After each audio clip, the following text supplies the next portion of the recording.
오늘 본문에서는 두 산을 대비시키고 있습니다.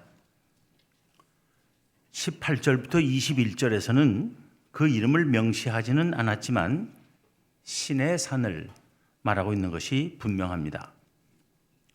22절부터 24절에서는 명시적으로 시온산을 말하고 있습니다. 18절과 22절을 시작하는 말이 모두 너희는입니다. 이 너희는 물론 히브리서의 수신자들일 것입니다.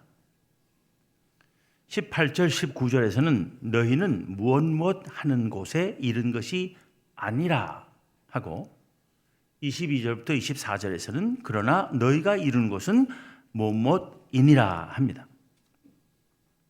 즉 히브리서의 수신자인 그리스도인들이 이른 곳은 18절, 19절에서 말하는 신의 산이 아니라 22절부터 24절에서 말하는 시온산이라는 것입니다. 그러면 신의 산과 시온산의 차이는 무엇이겠습니까? 먼저 신의 산입니다. 18절과 19절 상반절에서는 신의 산을 만질 수 있고 불이 붙는 산과 침침함과 흑암과 폭풍과 나팔 소리와 말하는 소리가 있는 곳이라 합니다. 만질 수 있는 산이란 옛 이스라엘 백성이 육안으로 볼 수 있었듯이 땅에 실제하는 산이라는 말일 것입니다. 출애굽기 19장 16절부터 22절에 보면 신의 산에서 있었던 일을 이렇게 전하고 있습니다. 셋째 날 아침에 우레와 번개와 빽빽한 구름이 산 위에 있고 나팔 소리가 매우 크게 들리니 진중에 있는 모든 백성이 다 떨더라. 모세가 하나님을 맞으려고 백성을 거느리고 진에서 나오매 그들이 산 기슭에 서 있는데 신의 산에 연기가 자욱하니 하나님께서 불 가운데서 거기 강림하심이라. 그 연기가 온기 감아 연기같이 떠오르고 온 산이 크게 진동하며 나팔 소리가 점점 커질 때 모세가 말한즉 하나님의 음성으로 대답하시더라. 또 신명기 4장 11절 12절에서는 너희가 가까이 나와서 산 아래 서니 그 산에 불이 붙어 불길이 충천하고 어둠과 구름과 흑암이 덮였는데 여호와께서 불길 중에서 너희에게 말씀하시되 음성뿐이므로 너희가 그 말소리만 듣고 형상은 보지 못하였느니라 합니다. 본문 19절 하반절에서는 그 소리를 듣는 자들은 더 말씀하지 아니하시기를 구하였다 합니다. 더 말씀하지 아니하시기를 구하였다는 것은 이스라엘 백성이 하나님께서 더 이상 그들에게 직접 말씀하시지 않고 모세를 통해 말씀하시기를 원했다는 것입니다. 왜냐하면 그들이 하나님의 거룩하심을 직접 경험하는 것은 너무나 무서웠기 때문입니다. 출애굽기 20장 18절 19절을 봅니다.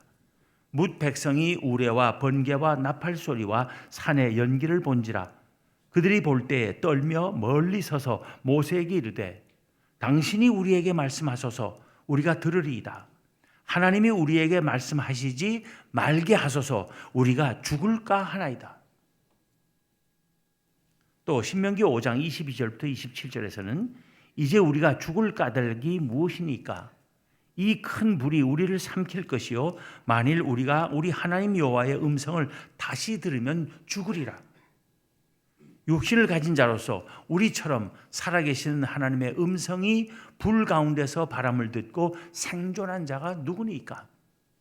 당신은 가까이 나가서 우리 하나님 여호와께서 하시는 말씀을 다 듣고 우리 하나님 여호와께서 당신에게 이르시는 것을 다 우리에게 전하소서 우리가 듣고 행하겠나이다 하였느니라 합니다.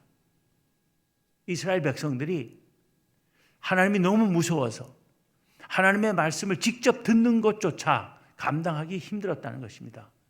하나님의 말씀을 듣고는 죽을 것 같으니까 우리가 직접 듣지 않고 모세 당신이 가서 들으시고 우리에게 와서 전해 주시오라고 부탁한 것입니다. 그만큼 하나님께 나아가고 하나님의 음성을 듣는 것은 무서운 일이었다는 것입니다. 본문 20절에서는 이는 짐승이라도 그 산에 들어가면 돌로 침을 당하리라 하신 명령을 그들이 견디지 못함이라 합니다.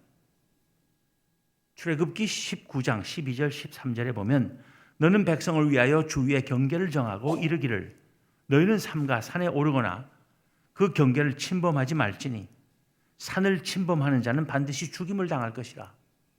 그런 자에게는 손을 대지 말고 돌로 쳐 죽이거나 화살로 쏘아 죽여야 하리니 짐승이나 사람을 막론하고 살아남지 못하리라 하고 나팔을 길게 불거든 산 앞에 이를 것이니라 합니다. 또 본문 21절에서는 그 보이는 바가 이렇듯 무섭기로 모세도 이르되 내가 심히 두렵고 떨린다 하였느니라 합니다. 백성들은 직접 하나님의 말씀을 나아가 듣기를 두려워해서 모세 보고 가서 듣고 오라 했지만 모세조차도 그 일을 너무나 두려워했다는 것입니다. 이렇듯 신의 산의 하나님은 멀리 계시며 무서운 하나님이셨던 것입니다. 그러나 그리스도인들이 하나님께 나아가는 것은 그와 다르다는 것입니다. 본문 22절부터 24절입니다. 그러나 너희가 이른 곳은 시온산과 살아계신 하나님의 도성인 하늘의 예루살렘과 천만 천사와 하늘에 기록된 장자들의 모임과 교회와 만민의 심판자이신 하나님과 및 온전하게 된 의인의 영들과 새 언약의 중보자이신 예수와 및 아벨의 피보다 더 나은 것을 말하는 뿌린 피니라. 그리스도인들이 나아가는 곳은 시온산이라는 것입니다. 그것은 살아계신 하나님의 도성인 하늘의 예루살렘이라는 것입니다. 시온산도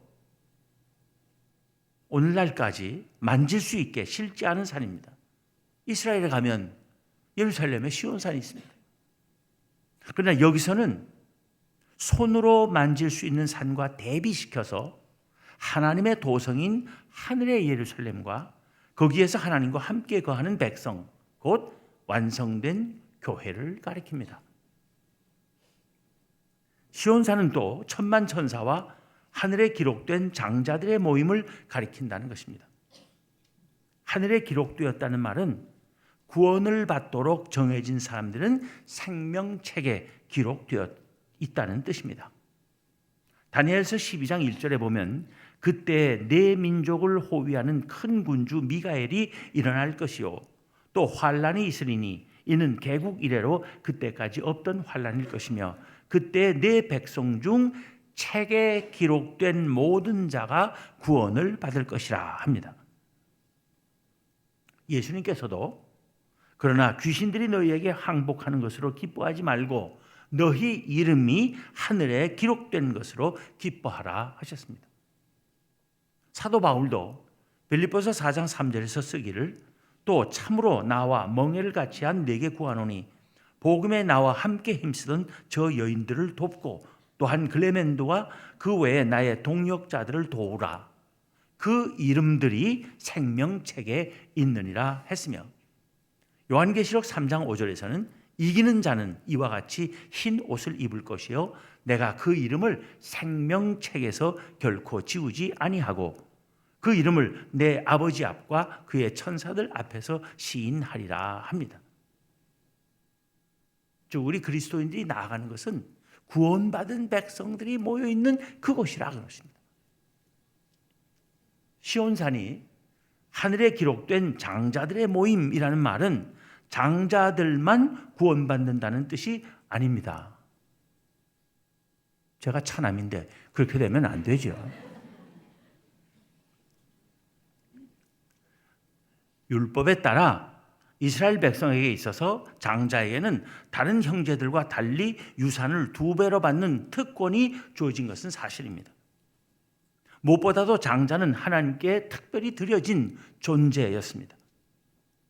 민수기 3장 11절부터 13절에 보면 여호와께서 모세에게 말씀하여 이르시되 보라 내가 이스라엘 자손 중에서 레위인을 택하여 이스라엘 자손 중에 태를 열어 태어난 모든 맞이를 대신하게 하였은즉 레위인은 내 것이라. 처음 태어난 자는 다 내 것임은 내가 애굽 땅에서 그 처음 태어난 자를 다 죽이던 날에 이스라엘의 처음 태어난 자는 사람이나 짐승을 다 거룩하게 구별하였음이니 그들은 내 것이 될 것임이니라. 나는 여호와이니라 합니다. 그런데 예수 그리스도 안에서 우리는 모두가 장자가 누리는 특권을 누릴 수 있습니다. 왜냐하면 예수 그리스도께서 장자이시기 때문입니다. 원래 이스라엘은 모든 백성에 앞서서 하나님의 택하심을 받았기 때문에 장자 백성이라 할 수 있을 것입니다. 그러나 예수 그리스도는 하나님의 아들로서 만세 전부터 하나님의 아들이시기에 그가 사실은 하나님의 장자이신 것입니다. 따라서 예수 그리스도 안에 있으며 그에게 속한 모든 이들은 장자가 누릴 특권을 나누어 가질 수 있는 것입니다. 장자이든 차남이든 삼남이든 딸이든 할 것 없이 예수 그리스도 안에 있으면 하나님의 백성 중에 장자가 누리는 모든 특권을 다 누릴 수 있게 되었다는 것입니다. 바로 그것으로 우리는 나아가는 것이라고 말입니다. 히브리서 기자는 또 시온산에 관하여 쓰기를 교회와 만민의 심판자이신 하나님과 및 온전하게 된 의인의 영들과 새 언약의 중보자이신 예수와 및 아벨의 피보다 더 나은 것을 말하는 뿌린 피니라 합니다. 예수님의 피가 아벨의 피보다 더 나은 것을 말하는 이유는 아벨의 피는 소리쳐 보복을 요구하는 데 반해 예수 그리스도의 피는 화해를 이루기 때문입니다. 오늘 본문에 조금 앞선 히브리서 12장 14절에서는 모든 사람과 더불어 화평함과 거룩함을 따르라. 이것이 없이는 아무도 주를 보지 못하리라 했습니다. 주님을 보지 못한다는 것은 하나님 나라에 들어가지 못하는 것을 말합니다. 그런데도 불구하고 예수 믿는다는 사람들이 한 교회 안에서 용서하고 화해하기를 거부하며 오로지 복수심에 불타 지내는 것은 참으로 안타까운 일이 아닐 수 없을 것입니다. 물론 그리스도인들은 지금 땅 위에서 순례의 길에 있으며 다가올 나라를 바라보고 있습니다. 그러나 우리는 믿음 안에서 이미 하늘의 예루살렘에 도달했으며 예배 속에서 하나님의 지성소에 들어갈 수 있게 된 것입니다. 이 자리가 옛날 같으면 바로 지성소입니다. 하나님의 말씀이 임재하는 자리입니다. 그리스도인으로서 우리는 예수 그리스도에 의해 이미 지금 하늘의 예루살렘의 시민입니다. 왜냐하면 그리스도께서 우리의 삶을 다스리시기 때문입니다. 옛 이스라엘 백성이 시내 산에 가까이 갈 때는 두려움에 떨며 나갔습니다. 오늘날의 새 이스라엘 백성은 즐거움으로 시온산을 향해 갑니다. 우리가 교회에 나오며 주일날 예배드리러 들어오며 얼굴 찌푸리고 두려움에 쌓여서 그렇게 들어온 사람 없잖아요.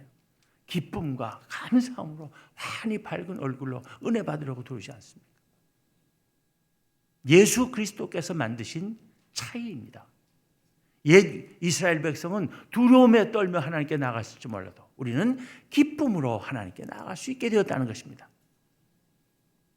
예수 그리스도께서 오시기 전에는 하나님은 멀리 계시고 위협적인 분이셨습니다. 예수님이 오신 후에는 그를 통해 우리를 당신의 존전으로 환영하시는 하나님이십니다. 옛 언약의 중개자인 모세보다 새 언약의 중보자이신 예수 그리스도의 권위가 더 큰 것임을 밝힌 히브리서의 기자는 당연히 더욱더 그리스도의 말씀에 순종해야 할 것을 말합니다. 본문 25절입니다. 너희는 삼가 말씀하신 일을 거역하지 말라. 땅에서 경고하신 일을 거역한 그들이 피하지 못하였거든 하물며 하늘로부터 경고하신 일을 배반하는 우리일까 보냐. 땅에서 경고하셨다는 것은 시내 산에서 주어진 계시에 따른 경고를 말합니다. 시내 산에서 율법을 주셨는데 그 율법을 어길 때는 어떻게 되리라 하는 경고의 말씀인 것입니다. 하늘로부터 경고하셨다는 것은 하나님의 아들로서 하늘로부터 내려오신 예수 그리스도를 통해서 선포된 복음에 따른 경고로 보아야 할 것입니다. 복음의 말씀을 받아들이지 않고 따르지 않을 때 일어날 결과에 대한 경고를 말하는 것입니다. 땅에서건 하늘에서건 말씀하시는 하나님이십니다. 신의 산에서 말해진 율법보다 하늘로부터 내려와 들린 복음에 더 많은 관심과 믿음으로 귀를 기울여야 하겠다는 것입니다. 율법도 하나님의 말씀이고 복음도 하나님의 말씀이지만은 예수 그리스도를 통해 주신 그 복음으로 율법을 바르게 해석하고 이해하고 따라야 할 것이라는 말씀입니다. 본문 26절 27절도 시내산과 시온산의 비교의 연속입니다. 그때에는, 즉 시내산에서는 그 말입니다. 그때에는 그 소리가 땅을 진동하였거니와 이제는 약속하여 이르시되 내가 또 한 번 땅만 아니라 하늘도 진동하리라 하셨느니라. 이 또 한 번이라 하심은 진동하지 아니하는 것을 영존하게 하기 위하여 진동할 것들, 곧 만드신 것들이 변동될 것임을 나타내십니다. 신의 산에서 하나님께서 말씀하실 때 온 산이 크게 진동했습니다. 그러나 시온산 언약의 중보자이신 예수 그리스도께서 심판주로 다시 오실 때는 땅만 아니라 하늘도 진동하리라는 것입니다. 땅과 하늘은 우주 전체를 가리키는 것입니다. 선지자 학계는 일찍이 조금 있으면 내가 하늘과 땅과 바다와 육지를 진동시킬 것이라고 하나님의 말씀을 전한 바 있습니다. 주님께서 다시 오시면 천지를 흔드실 것입니다. 그 흔드시는 이유는 떨어져 나가야 할 것들, 부서져야 할 것들을 다 사라지게 하시고 참되고 영존할 가치가 있는 것들만 남기시기 위함이라고 히브리서 기자는 설명하는 것입니다. 본문 28절, 29절은 히브리서 1장부터 12장까지 전체의 목표점이라 할 수 있습니다. 이 28절, 29절을 말하기 위해서 지금까지 왔다는 것입니다. 28절은 권면이고 29절은 경고입니다.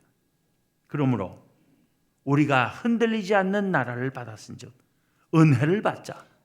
이로 말미암아 경건함과 두려움으로 하나님을 기쁘시게 섬길지니 우리 하나님은 소멸하는 불이심이라. 흔들리지 않는 나라란 영원한 나라입니다. 하나님의 나라를 말합니다. 그런데 우리가 그 나라를 받았다는 것입니다. 이렇게 놀라운 이야기를 하는데도 아멘이 안 나오는 것은 우리가 세문안 교회이기 때문입니다. 부흥회 강사들마다 오셔서 하는 말씀입니다. 우리가 그 흔들리지 않는 나라, 영원할 나라, 하나님의 나라를 받았다고 하는 것, 이보다 더 큰 하나님의 은혜가 어디 있겠습니까? 은혜를 받자 했는데 여기서 은혜를 받자는 것은 감사하자는 뜻입니다. 은혜는 우리 마음대로 받자 하면 받고 받지 말자 하면 안 받는 게 아닙니다. 여기서 은혜를 받자는 말은 감사하자는 뜻입니다. 마땅히 감사해야 한다는 것입니다. 그리고 감사하는 길은 경건함과 두려움으로 하나님을 기쁘시게 섬기는 것이라고 히브리서 기자는 말합니다. 그는 우리 하나님은 소멸하는 불이심이라는 말로 본문을 마칩니다. 신명기 4장 24절에 보면 내 하나님 여호와는 소멸하는 불이시요 질투하시는 하나님이시니라 합니다. 불은 하나님의 거룩하심의 상징입니다. 하나님의 거룩하심은 온갖 우상 숭배와 불신앙과 교만과 불순종의 죄와 모든 불의를 용납하지 않습니다. 그 모든 것은 불이신 하나님에 의해 소멸되어야 말 것입니다. 요즘 계속해서 환태평양 지역에 있는 일본과 남미에서 지진이 발생하고 있습니다. 진도 강한 지진이 연쇄적으로 일어나고 있습니다. 건물들이 대파되고 많은 사상자가 나오고 있습니다. 흔들리는 땅 위에 서 있는 것이 얼마나 위험하고 무서운 것인지 지진 현장을 전하는 TV 뉴스를 통해 우리는 잘 알 수 있습니다. 오늘 아침에도 잠깐 뉴스를 보니까 지진 난 그 지역의 일본 사람들이 자기 집들이 아직 무너지지 않았는데 멀쩡히 서 있음에도 불구하고 집에들 들어가지 못한다고 합니다. 언제 무너질지 모르기 때문에. 그래서 다 차 안에서 가족들이 생활한다고요. 그래서 자고 먹고 빨래하고.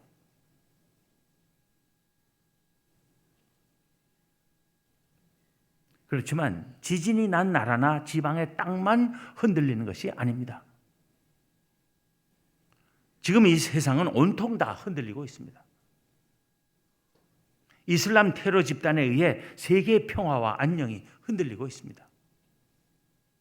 제일 안전할 줄 알았던 나라들이 가장 불안한 나라들로 바뀌고 있습니다. 북한의 핵무기와 미사일에 의해 우리의 안보가 흔들리고 있습니다. 경제 전쟁에 의해 우리의 경제도 흔들리고 있습니다. 세계 최강이었던 우리나라의 조선업이 뿌리째 흔들리다가 침몰하고 있습니다. 우리가 세계 1, 2, 3위였던 선박, 건조, 수주를 지금은 중국이 싹쓸이 해가기 때문입니다. 국가 경제를 쌍끌이 하던 삼성과 현대조차 심하게 흔들리고 있습니다. 누구나 흔들리지 않는 세상을 소망합니다. 그러나 이 세상 그 어느 곳도 영원히 흔들리지 않고 서 있을 것은 없습니다. 오직 예수 그리스도께서 왕이신 하나님의 나라만이 흔들리지 않고 영원히 서 있을 것입니다. 그런데 우리는 그 흔들리지 않는 나라를 받은 주의 백성이라는 것입니다. 우리는 그리스도에게 속했기 때문입니다. 이 세상에서 그 어떤 일이 일어나도 우리의 장래는 결코 파괴할 수 없는 견고한 기초 위에 서 있습니다. 하나님의 은혜입니다. 하나님께 감사해야 할 일입니다. 그리고 그 은혜에 응답해야 할 것입니다. 흔들릴 것들 위에 서고 그것에다 우리의 소망을 두어서는 안 됩니다. 우리에게 가장 중요한 일은 하나님을 기쁘시게 하는 일입니다. 그를 기쁘시게 하기 위해서 경건함과 두려움으로 그를 섬겨야 합니다. 그렇지 않으면 배은 망덕한 것입니다. 끝까지 배은 망덕한 자들에게 하나님께서는 소멸하는 불이 되실 것입니다. 이것은 경고의 말씀입니다. 이 경고를 받아들이지 않는 자에게 주어지는 것은 소멸뿐입니다. 불은 가치 없는 것, 순수하지 못한 것, 거짓되는 것은 다 태우거나 녹여 없애버립니다. 그런 것들을 의지하고 사는 모든 인생은 그것들과 함께 사라질 뿐임을 알아야 합니다. 길이요 진리요 생명이신 예수 그리스도만이 영원히 흔들리지 않을 우리의 터이고 소망입니다. 그 위에 튼튼히 서는 우리 모두가 되기를 기원합니다. 우리는 흔들리지 않는 나라를 받은 주의 백성입니다. 온 세상이 흔들리고 온갖 모양으로 아무리 흔들린다 해도 우리는 두려워할 필요가 없습니다. 영원히 흔들리지 않을 하나님의 나라를 받은 백성이기 때문입니다. 이 믿음으로 모든 흔들림의 위기를 극복해 나가는 우리가 될 수 있기를 기원합니다. 기도하겠습니다.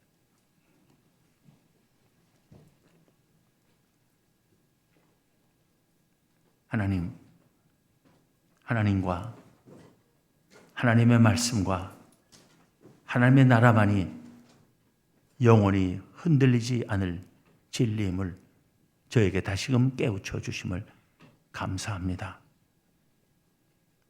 저희를 그 흔들리지 아니할 하나님 나라의 백성 삼으시고 그 영원한 진리를 깨닫고 또 따를 수 있게 하여 주심을 감사합니다. 하나님께서 주신 믿음 흔들리지 않고 끝까지 잘 지켜나가는 주의 백성들 되게 하여 주시옵소서.